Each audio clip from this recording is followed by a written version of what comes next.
If you think that intricately inlaid woodworking, better known as marquetry, is a dead art or a relic of the Renaissance, you haven't been to Easthampton, Massachusetts.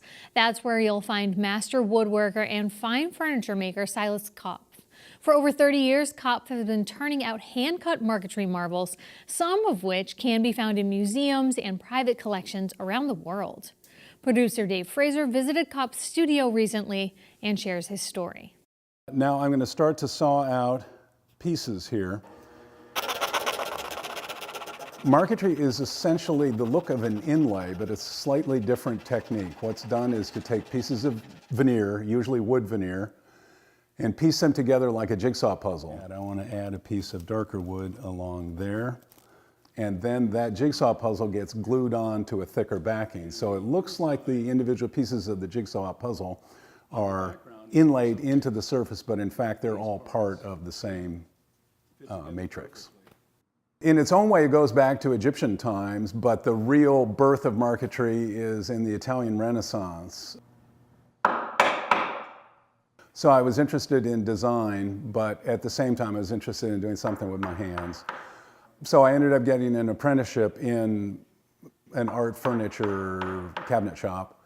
Worked there for a number of years, and while I was doing that, I was trying to decide, okay, what am I going to do to make something special and unique? I make furniture, but everything that I make has this marquetry decoration to it. So it's got pictures on it. So it could be a chair with the back of the chair with the picture on it. A tabletop is an obvious choice for marquetry. Cabinet doors.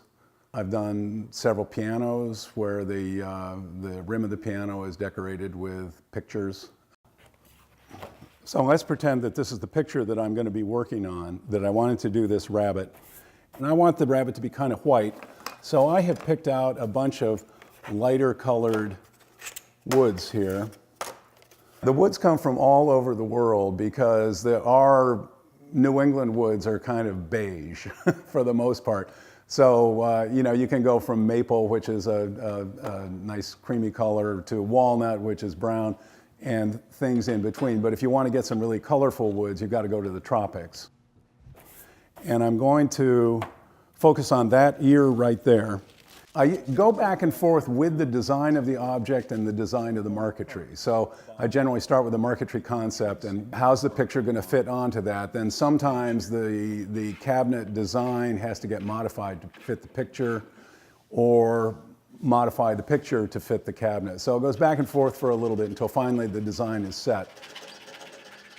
Well, I've been getting more and more complex as the years have gone by. The first flowers that I made might have had 5 or 6 pieces of wood in them, and then I upped the ante after 10 years of work and said, no, I'm going to make that same flower but put 50 pieces of wood in it. And so that's sort of where I'm still at, is that level of complexity. This is the old firehouse in Easthampton. The original part of the building was constructed in 1885. The town built a new public safety complex in 2000 and put this up for auction in 2001. And I was the lucky bidder, although it had immediate buyers or more. Oh, now what do I do?